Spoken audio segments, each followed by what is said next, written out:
You slept like a babe straight through the night, dreamless, thoughtless, and almost entirely free. For the first time, you feel alone, calm. You breathe. Baal may have been your beginning, but he will not be your end.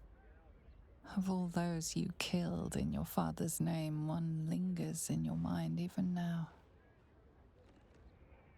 Shadowheart. Her death weighs upon you still. A burden you will carry for the rest of your days. But fortunately, you will not have to carry it alone.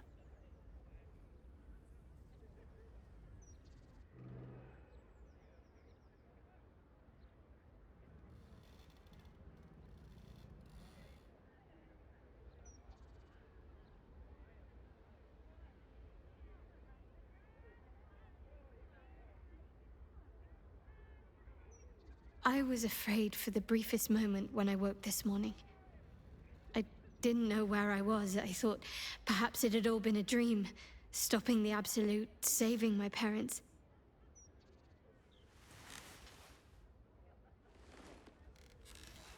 Then I realized I was in your arms. We did it. Everything's perfect. Almost, anyway. After everything that happened, with my parents, with Shah, I didn't think I was owed any happiness. I did things that fill me with shame now. There's at least one person who doesn't want me happy. Shah. I felt the wound last night, while you were meditating. Like some sadistic child de-winging a fly. She can try to twist the knife all she likes. I know I can survive her worst. Nothing she does can sour the fact that I have my family again. Thank you. Sometimes I have to remind myself of that very thing. It's nice to hear someone else say it.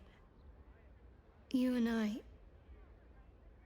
Our time together has been very dear to me. I had hoped maybe there might be more to come. It's not an exciting life that I lead, but I'd like you to be a part of it. I doubt I'd have anything at all if it wasn't for you.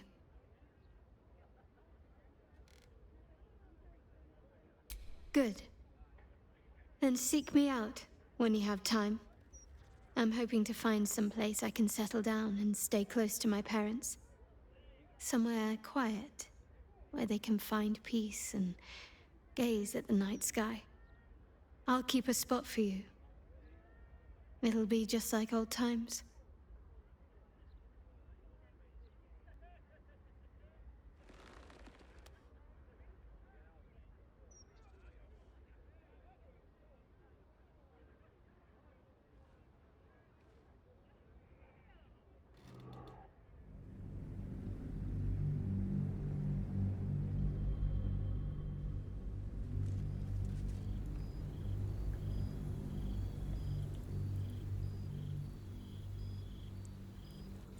You and Shadowheart found your peace in a country farmstead with a pack of pets and a garden of night orchids.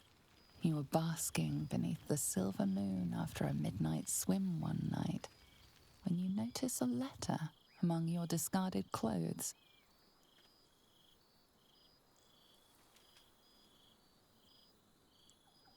An invitation to a gathering of the friends and allies who stood by your side in the fight against the Absolute. You waste no time in packing and set off on the long road back to where all of your adventures together began.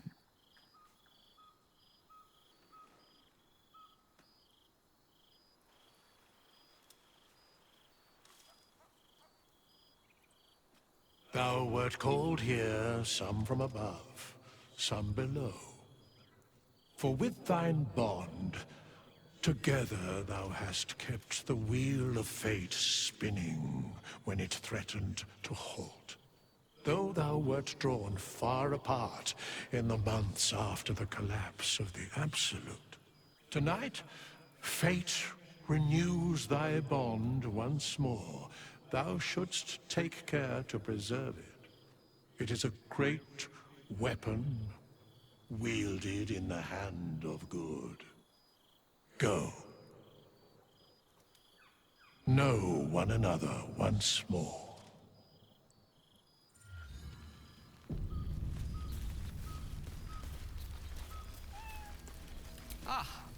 Well, well. Look what the Tressim dragged in. Professor Gale Decarius of Blackstaff Academy. Educator of the esteemed School of Illusion. A pleasure to remake your acquaintance.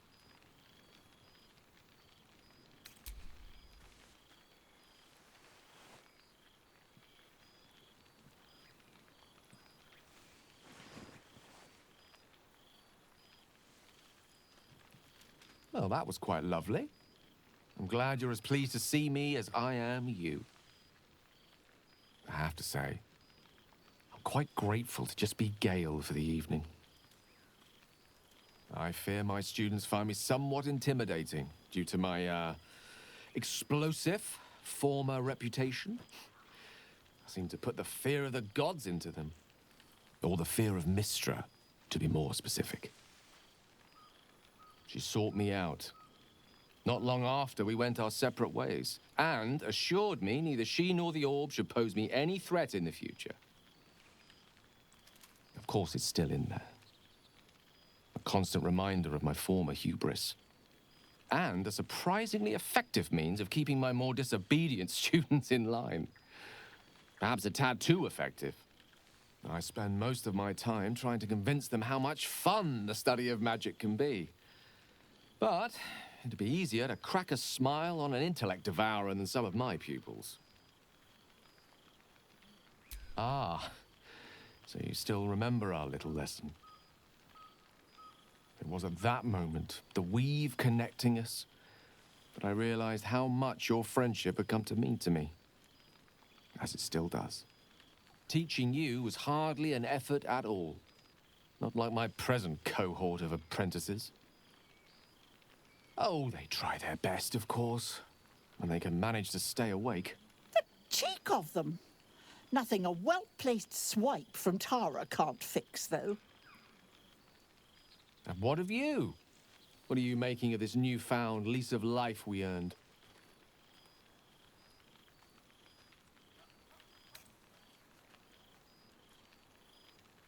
And I couldn't be happier for you. A fitting reward for the sacrifices you made in getting here. I've told my students plenty of tales about our escapades. You're something of a hero to them, you know?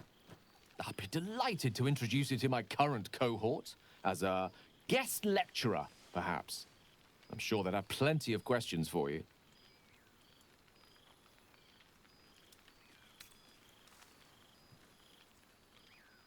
Well, I, for one, can't wait. And I say with some confidence, neither can they. Of course, you'll be most welcome to stay with me in my tower. My apologies, Tara. That would be our tower.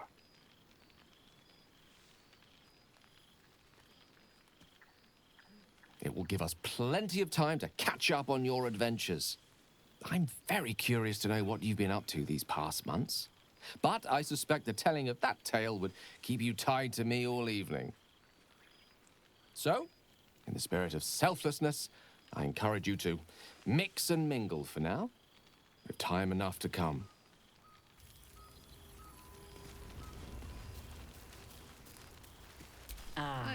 Well now. You can make yourself presentable when you have a mind to.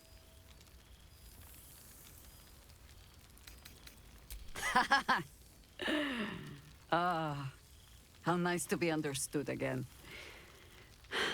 I have spent the past months bickering with builders and bankers, all to restore the city exactly as it was. Same twisting alleys for purse pickers, Same wooden buildings ready to get burnt by next year's dragon? Same cisterns overflowing? Huh.